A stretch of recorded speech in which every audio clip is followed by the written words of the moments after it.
It matters to me! Hey, ladies and gentlemen. It's a Baloney-started episode of Applesauce and Baloney. I'm Eric. And I'm Thor. Welcome to Applesauce and Baloney. We're talking Baloney Titans. and applesauce. Baloney and applesauce. We're talking Titans. Titans are back, bitches. Oh, man. I love these characters. I love these characters. Holy cow. Oh. T-E-E-N-T-I-T-A-N-S.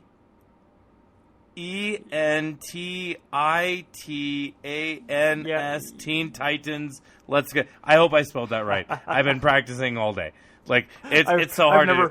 I've never been able to keep up with the show. I've never been able to keep up with Teen It's Titans. so great, though. But you and... Okay, so here's where we're at. You and I are huge Teen Titans fans. A little familiar, to be, full disclosure, little familiar with the Teen Titans from the comics.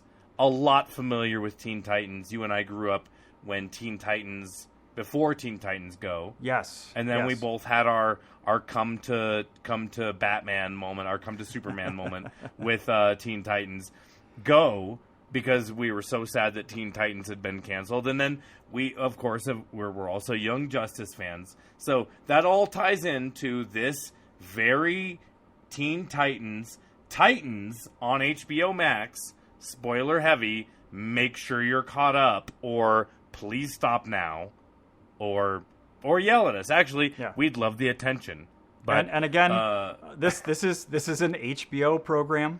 We put up a red background because this is now a red program. We're going to try to keep the language down, but in referencing the show, it's for the adults. It's for the adults. This is definitely not your mama's Teen Titans. Well, no, it is no, and that's why you got to watch your language. It is your mama's Teen Titans, folks. and these Teen Titans are great. Okay, so we're gonna do a quick recap. This is a Teen Titans solo episode, so skip it if you're not into it. Go back and watch it. Please do, though. It's really good drama. Brought to us by Greg Berlanti, part of the team that brought us Arrow, Flash, Supergirl, all the stuff with the CW, but now unfettered by the constraints of broadcast television and cable television. I mean, oh my gosh, they go there. This show should be called Teen Titans Go There. Right. Well, and so again, full disclosure, starting out when the Titans show was first announced, the first trailer dropped, and we get Robin dropping his first F-bomb and saying F Batman. Yeah, F Batman. Batman. They told us that this was going to be all Robin, it was going to be all different. I didn't buy into it. I really neither. At first, the whole first season flew by me. You were the big proponent of Doom Patrol, which we'll get to because it's in the same universe as Teen Titans. So it's the same universe so again we're like positively reinforcing that come on WB, come on DC, build that DC universe, like, so they are tied together. But you were the proponent of DC's Doom Patrol. I finally just sat down one day and said, you know what? I'm going to watch this Titans. And holy moly. I think I called you episode 5 or 6 of first season and said, this is intense. Yeah, and it was very ironic because we were like started it both at the same point. I decided to jump into Doom Patrol. You jumped into Titans. Completely unrelated. And I'm like, dude, you got to watch Doom Patrol. And you're like, dude, you got to watch Titans. And of course, I was like Cyborg, and you were like Beast Boy. Yeah. But and then you get into Titans and you realize that they're connected because the Titans meet Doom Patrol through Beast Boy, through Garfield. So unfortunately, Doom Patrol monopolizes Cyborg. So I'm a little off with this Titans because I grew up with Cyborg being a Titan. But I know you. man, I knew you were going to jump into that. You want this. And I haven't. I'm getting caught up with Doom Patrol, and we'll do a Doom Patrol episode. But I'm getting caught up with Doom Patrol.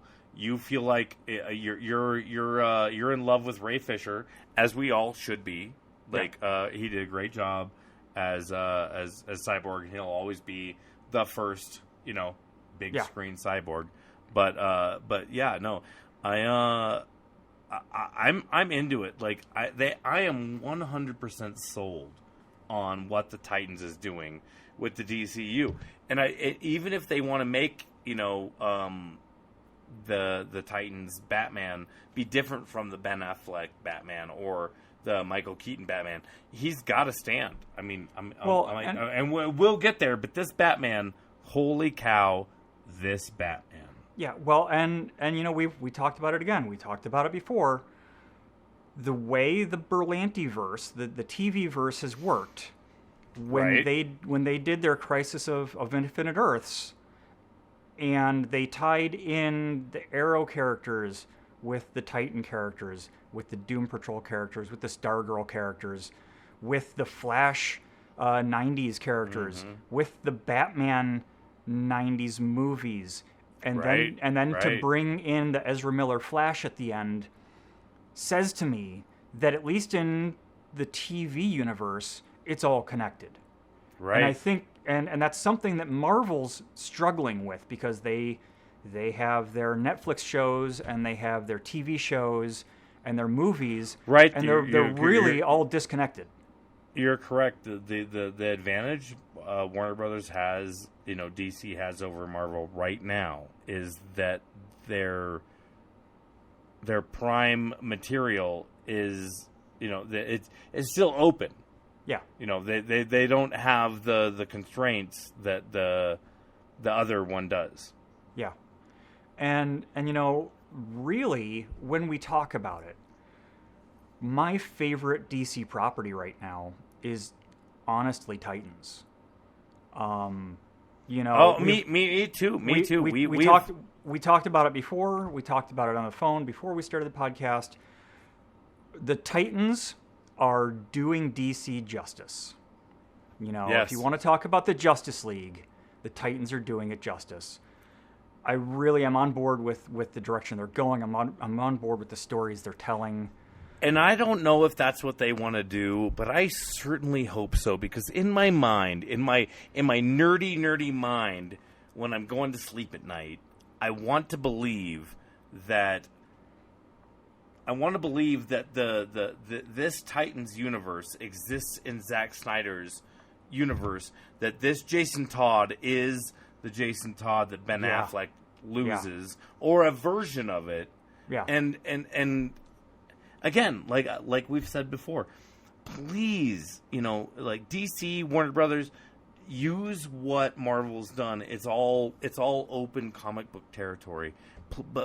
But please use what they've done to do something like it in your own universe, because you have the ability to tell. I'm all for if they want to do Robert Pattinson's, because the thing I'm hearing is Robert Pattinson's Batman, the Batman, is not part of the DCEU. It's this other thing. And I'm like, well, but it could be. But again, I think that's all gonna tie back into what we see in the Flash movie. Now, of course, we're getting way off track here, but this is the direction we're going. So just bear with us and come along for the ride. Yeah, it's Titans. It's Titans. The Flash movie has reported multiple Batmen. Yeah. So we're gonna get a Flashpoint movie. We're gonna get Michael Keaton Batman. We're gonna get Ben Affleck Batman. We might even get the Batman in that movie. I don't know what we're gonna get, but I want to know that DC's leaning. I think it would be smart. I want to know that DC's leaning really heavy into this concept that their characters don't have to be one person, because that's where we're hung up with Marvel. Iron Man is Robert Downey Jr. Captain America, at least Captain America Steve Rogers, is Chris Evans. We're tied into that, I think. Right. DC is giving us something else. If I were in the room there in Warner Brothers and DC, I'd say, hey guys, let's they have their strength, but let's hit on their weakness. We don't have a defined Batman, so let's just go. These are all the Batmen. Yeah. Let's just go. These are all the Flashes. Let's embrace, unlike Marvel's been able to with the Shield show and Agent Carter. Let's embrace the television aspect of it. Let's bring in, let's. I mean, 'cause, oh my goodness, if you could have, I'm telling you. So to bring it back to Titans, the kid playing Dick Grayson, Brendan the kid Thwaites. playing, the kid playing Jason Todd, fantastic. Yeah. The woman playing Coriander / Starfire, I think fantastic. Yeah. I mean, holy moly! I don't want to skip ahead, but her outfit in season 3 has me in fits. Like it's the Starfire outfit, right? We finally is it getting hard in here? I can't wear it's. I almost can't wear this hat because I get so hot thinking about some. I mean, Dove. Yeah. Oh my goodness. I Yeah. mean, well, they're all beautiful. Hank, Dove. So yeah, let's get back into Titans. Okay, so back to Titans. We're gonna kind of recap a lot of stuff. Just bear with us, man, because we're very excited for this show. Yeah. It's super fun. But this is if you've been watching Titans, if you're a DCU fan, if you've been watching the Zack Snyder cut, this is your episode. Otherwise, this is just going to seem like two crazy people talking. Yeah. It probably already does feel like. And you're two right. crazy It is people two crazy people talking. It absolutely is. Applesauce and Baloney, baby. But man, okay, so Titans season 1, 2, and 3, which I'm affectionately referring to as Trigons, Deathstrokes, and Red Hoods. Oh my! It is, and they throw you every season, and I think this is a great lead into something I wanted to talk about. Was okay, so every season they sell you on here's your bad guy, but then there's the real bad guy. Yeah. Right? Season 1. To go back to what you said, what did you say? You said so. It's Trigons, Deathstrokes, and Red Hoods. Oh my! And Scarecrows. And Scarecrows. It should have been, going off your theory, it should have been Scarecrows. They definitely hit us right away in season 1, and they're like, hey, Trigon, right? Because we're dealing with Raven. Mm-hmm. Season 2, Deathstroke. I mean, that's the two A-list Titan villains. And just such a great Deathstroke story. I mean, season 2, again, we're assuming you've seen all of it, and if it sounds intriguing and you're listening to this going, what the heck? Please check it out. Titans on HBO Max. Like I told Thor, it's a great show. Yeah. The story they tell us with Deathstroke really, I mean, I don't want to say it humanizes Deathstroke, but man, it's a rough episode. You almost think that Robin's like a bad guy for a while. No, they are, but that's the thing, and that's where the heroes in this universe, the heroes that spawned from Christopher Nolan and then Zack Snyder, and then these heroes, they're not heroes. Even if they want to be heroes, even if they're aware that they're very flawed individuals. They're human beings, yeah. And they're Titans, and they even bring it up in an episode of Titans, and I can't remember the episode. I should have written it down. Was that they talk about that? Why would you name your group after the Titans, a group of mutant gods that had been imprisoned and tried to overthrow Mount Olympus? Right. And that really is an appropriate name for the Titans. They are all sidekicks. They're all these weird mutants, misfits, if you will, that have their primary goal isn't necessarily just like Superman's or just like Batman's. It's not as pure. It's mixed. Yeah. You know, it's the, you know, Robin isn't into protecting Gotham just because of Robin. He wants to prove himself to Batman. Same thing with Aqualad. Wants to prove himself to Aquaman. You know, to the King of the Sea. Same thing with, you know, Donna Troy. Wants to prove herself to, you know, like, you know, it's very much about trying to prove yourself that you can achieve Mount Olympus and even be better than Mount Olympus. Well, so I mean, let's talk about it. You know, when this show this show is talking about failure, and it talks about failure hard, because the season 1 starts out, and you find out that the Titans have already been a thing, and they're done. Like they were together, they fought, they failed, and they separated. And you and I have talked about this. This is like this was a big turn for me because I expected when this show started that the Titans, we were going to watch the formation of the Titans, not the second iteration of the Titans. That there were already this attempt before. Yeah. So I mean, and just every episode, every next episode builds on that, where it's a tearing down of what you expect, and it's a tearing down of the characters and rebuilding them back up to where we're eventually going to get the, you know, Robin, they say it in the show, be better than Batman. You know. And well, that brings us to season 3. Is now we're assuming you've gotten us to season 3, that you've seen season 3 and you're with us. Or at least up to what's out right now. It's not finished. We're 6 episodes in. Holy moly. We're halfway through season 3. Man, I never in a million years. Is it me? I never in a million years would have expected that we would be watching a live action Death in the Family. Right. No, they're doing it all. They're doing Death in the Family. They're doing The Killing Joke. Yeah, they're doing The Killing Joke. Yeah, they're referencing. They're doing a really great job. If you know your Batman, if you're a Batman fan, I hope I'm doing my friends who are, you know, even bigger Batman fans than me justice. But that's why we're calling this. The Titans are doing the DC's universe justice. This Titans should be considered canon because they are doing some incredible stuff. We haven't even talked about Starfire and Blackfire, which is, you know, the whole season 3 of this, and the way they control the powers. And if you're going to write and do superhero fiction, you have to control the powers. Otherwise, you end up with the Superman or the Wolverine complex where, well, who cares because you're unkillable. Well, especially in a world where you're putting them at street level.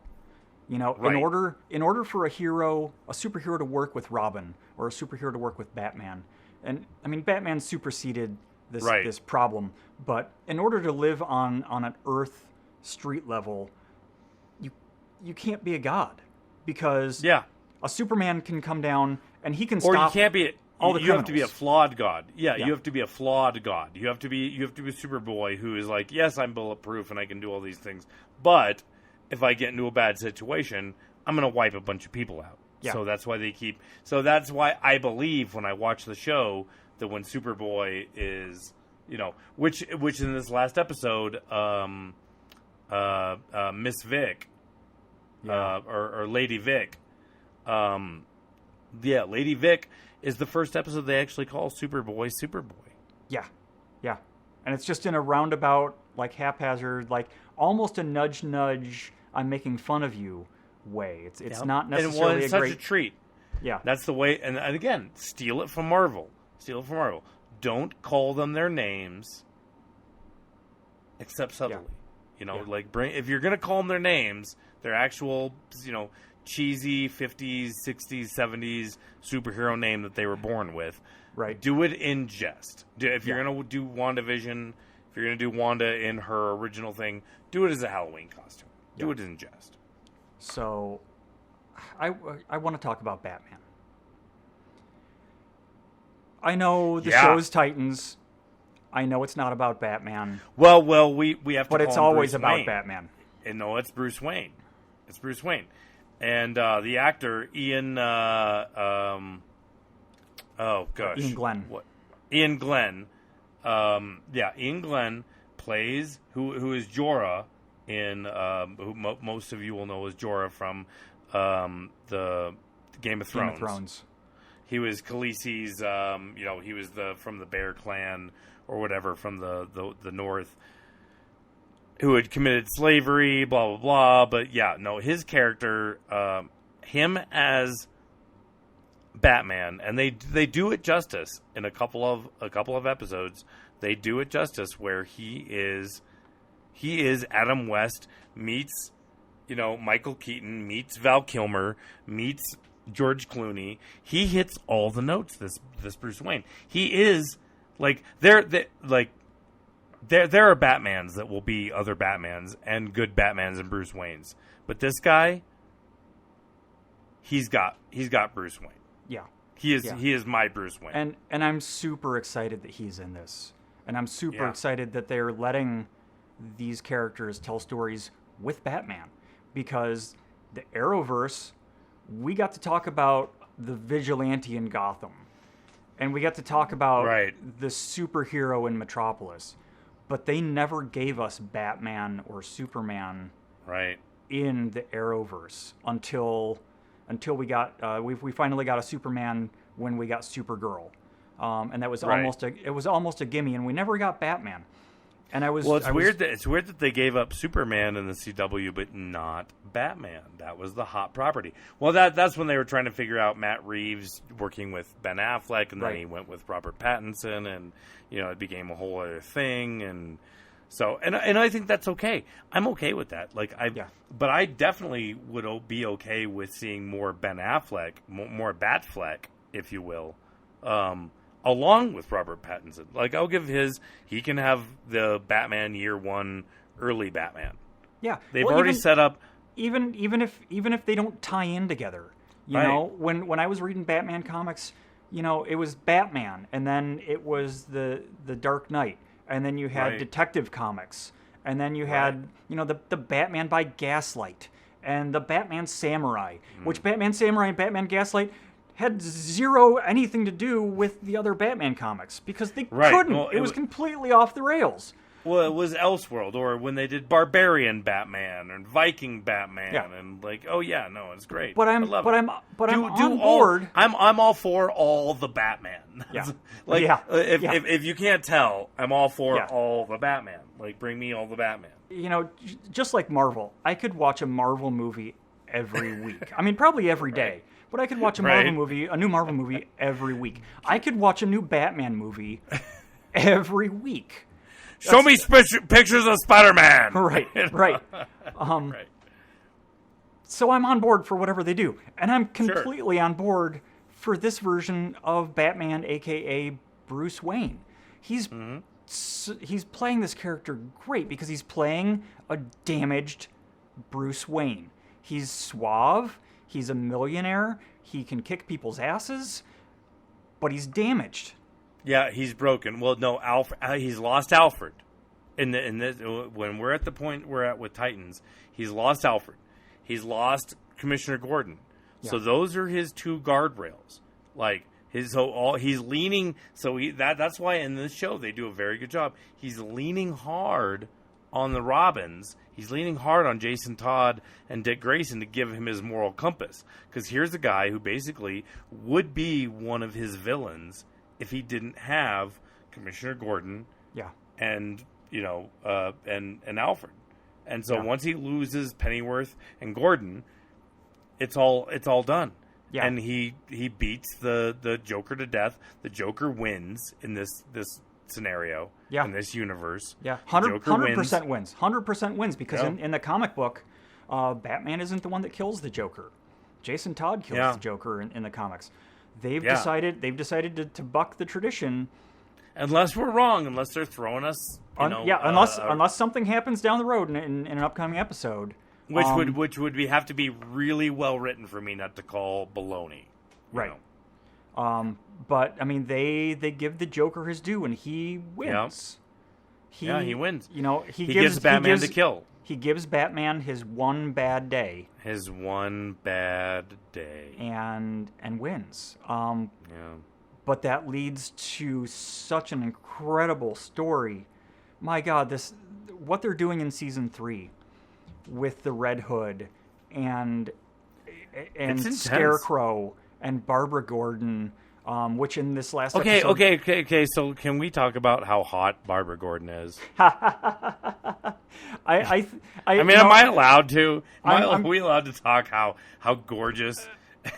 I mean, Barbara Gordon is. I mean, you're pretty much gushing over all the females in this show, but I mean, well, and the guys too. I mean, Hank. I mean, yeah. you didn't even give me a chance to gush about Hank. Yeah. Well, they're all. He's a beautiful man. Robin's a beautiful man. Jason all, Todd, as annoying as the actor that plays Jason Todd is a beautiful man. They're all such chiseled gods of. Oh my God, they're all such beautiful people. Yeah, it's ridiculous. But I mean, but you talk about Barbara Gordon, and it brings me back to my childhood of watching the Adam West Batman, where I think everyone my age had a crush on Batgirl. And I think it's just something that we're stuck with. So it could be anyone could be playing Batgirl, and I'm pretty sure that I'd have a crush on. And what I wanted to talk about mostly was the scene between her and in this last episode, and that's what we're talking about. This sort of wheelchair fight scene. The wheelchair fight scene between her and Lady Vic is what is that all about? One of the coolest, most organically and not shoehorned in inclusive moments I've ever seen. Where, it was hot. That's what I'm saying is it was the fight scene before with Lady Vic that then I was keyed up for. Then with Robin shows up and he's like, "Oh, let me check out your apartment." She's like, "Okay." But she, obviously we already know she could have handled herself. Yeah. Oh my God, Barbara Gordon is a badass. What? That's what I'm saying. What do you? That's what was so. Ow! That was so hot about that scene. Was that, yes, she was such a badass. She didn't need, and that's what was so sexy about that scene with her and Robin was she didn't need Robin to come in because they'd already cut away to the scene where Lady Vic was checking in, and Scarecrow was like, "Hey, what's the deal with her?" And she's like, "Oh, she's still got skills." I'm like, "Yeah, that girl has skills. She's skills on wheels." Man. Oh man, and she came to play. She doesn't get a utility belt, but she has a utility chair. The stuff that she was doing was badass. It was so cool. That's what was so cute. That was so cute. Robin trying to be as the kids say, a simp.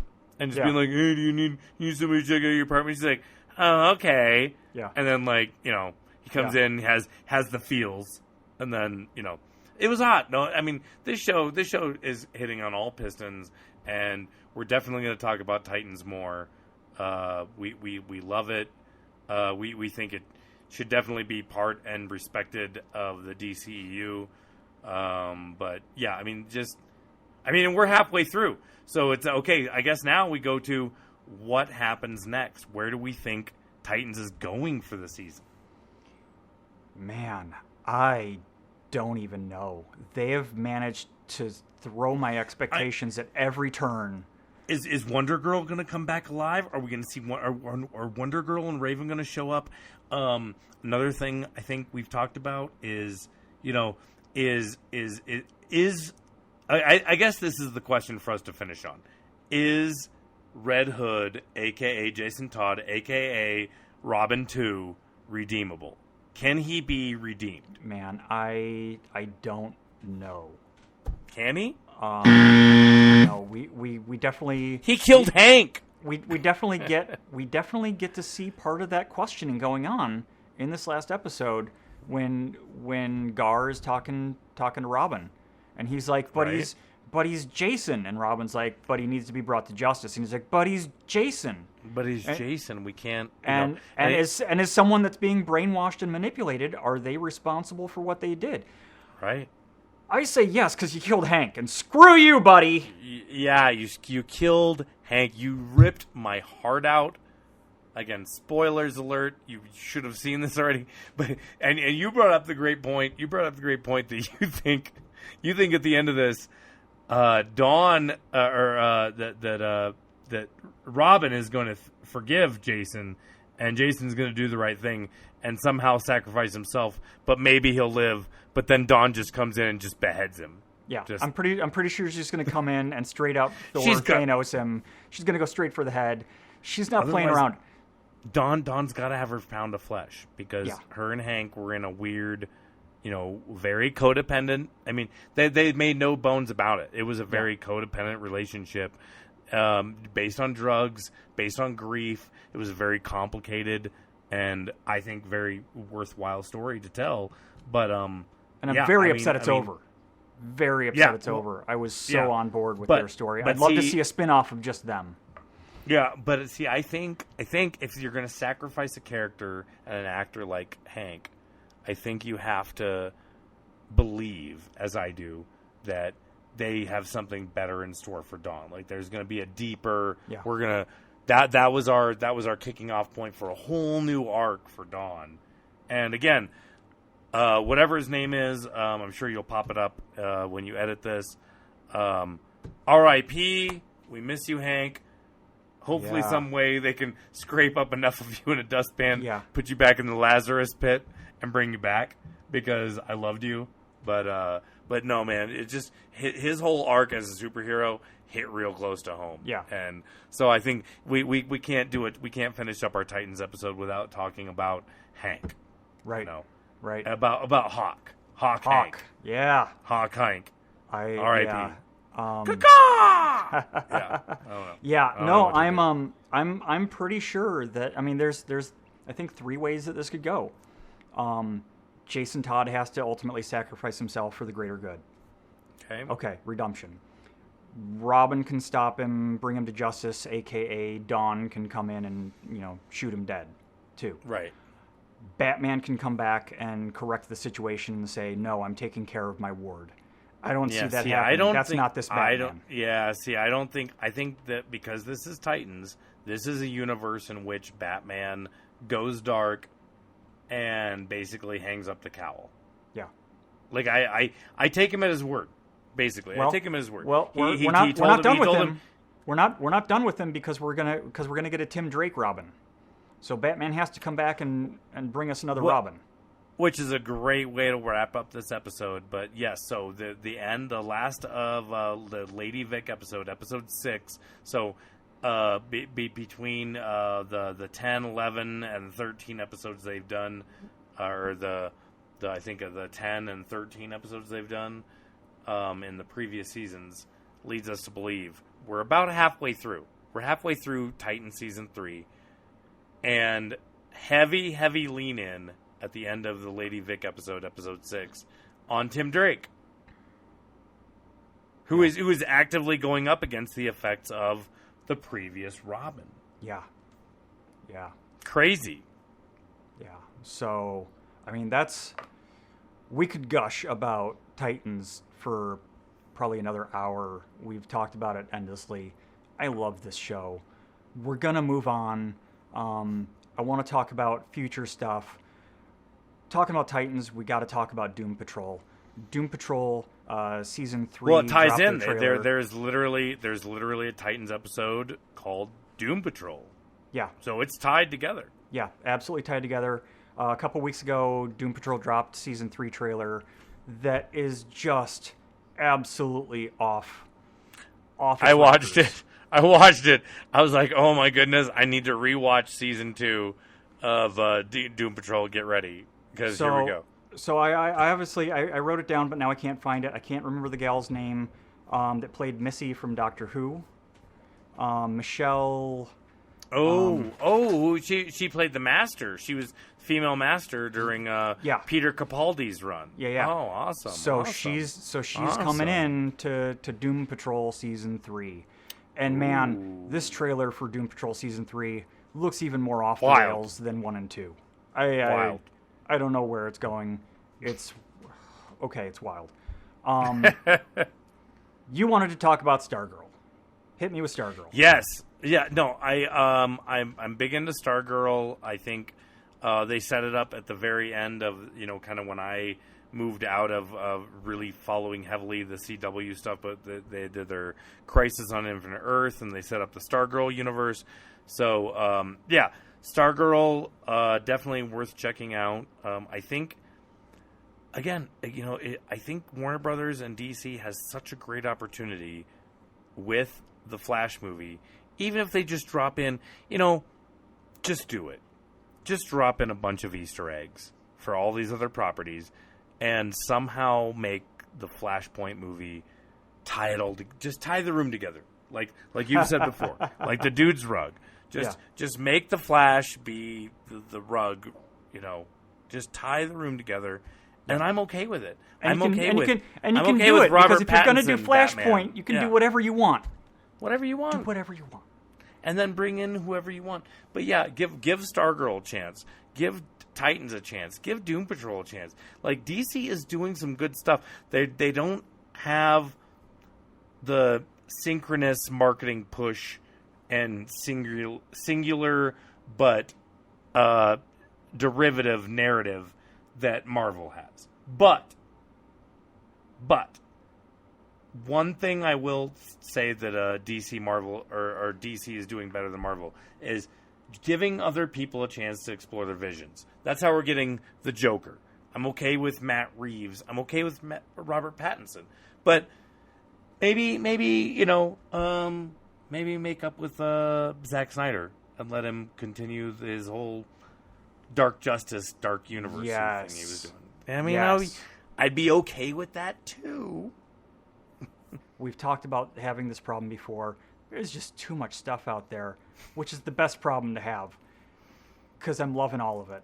It's the best era if you're especially if you're our generation. You grew up with the comic books, and then Teen Titans, and then Teen Titans Go, and Young Justice, and again. We talk a lot about Marvel on the show, but we're also going to talk a lot about DC because we love comic books. Yeah, and superheroes and superhero movies, and ad nauseum. But we're not going to take too much more time here. Talk real briefly about what else is out there for DC right now. Obviously, we've had a lot of information about the filming of the Shazam movie. We've had a lot of information out there about the filming of the Black Adam movie. I'm super excited for both of these properties. Oh, Zachary Levi, however you say his name, great as Shazam. You and I have talked about before. This is the Superman we see at the end of Shazam is the Superman we want to see. Yeah. At some point, Shazam gives us the feels of a DC movie like I've wanted the whole time. Aquaman, Absolutely. I'll give Aquaman its due. Aquaman came close to giving me that, like, this is just silly and fun. Like, it's kind of winking at the camera going, like, we get it. It's Aquaman, but we're having fun. Same thing with Shazam. So hopefully that and Wonder Woman and can... and you know what? I was surprised to see Mark Strong coming back. So we're gonna see some. It's gonna call back to the first Shazam movie. Yeah, and I'm super excited about that. I love the Shazam movie. Mm-hmm. I'm really excited to find out what Dwayne Johnson does with the Black Adam movie, because obviously it's a villain, so we're getting a villain story. But it's gonna be an anti-hero story. So we're right. It's going to be really interesting to see what they do there, because Black Adam is Shazam's villain. Right. Well, and they set Black Adam up in the first Shazam movie where, Jimon Hunsu, who plays the master or whatever, the master magician in this movie, in Shazam, tells him, there was another one. Yeah. And they're basically talking about Black Adam. So he is, he's a villain. He's a air quotes villain, but he did it to protect his family and to save his family. So he went down a slightly darker path than our Shazam is going to go down. I have no doubt that The Rock, if he's going to play a villain, is going to play a sympathetic villain. Very again, take those pages from Marvel. Give us good villains. Yeah. Well, and honestly, everything that The Rock touches is gold. We might as well call him, the gold nugget. Anything he's in is good. Yeah, he calls himself Viagra for franchises, so hopefully it's true. Well, I mean, in the DC universe. It's obviously true because I've heard there's rumbling out there that they're getting ready to make the Jungle Cruise movie 2 already. I know he can't even mess up Jungle Cruise. Right. But anyway, other things DC.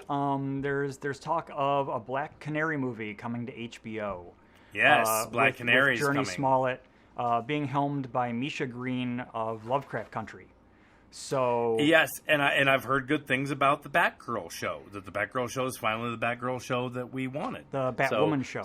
Batwoman. So we'll have to check out Batwoman at some point. So we're going to be talking more DC. We're going to have our odd DC episodes again. We're heavy on the Disney, heavy on the Marvel, heavy on the Star Wars, but we also enjoy DC and we want them to succeed as well. Yeah. Absolutely. As if we had any say in it. So, I mean, wrapping up, go watch Titans. Go watch Doom Patrol.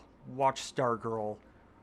Go back and watch Teen Titans Go, Young Justice. Watch, just consume all the things. Oh, it was so weird. I have to wrap up with this. Talk about tying it all in. I happened to, after seeing season 2 Titans, wrapping up. The beginning of season 2, wrapping up the whole Trigon, Raven thing. Then all of a sudden I'm having my morning coffee and I'm over on Cartoon Network and I'm watching Teen Titans Go, and there's Trigon, and I'm like, oh my god, this is so meta and weird. It's so weird. It's so they weird, nail it. But they nail it. I love it. I love it all. Last thing I want to talk about real quick. I wanted to talk about it this episode. We're gonna have to get to it in another episode after we both get a chance to watch more of it. The Harley Quinn animated show. You've been talking about this. Is bonkers. It's right. Absolutely off the wall. If Harley Quinn was allowed to do whatever Harley Quinn could do, this is the Harley Quinn that Harley Quinn would be. All right, I'm gonna have to watch it because it's now my job and because I want to see it now. So just as a thing, Kaylee Kuko, Alan Tudyk, Ron Funches, J.B. Smoove, Dietrich Bader.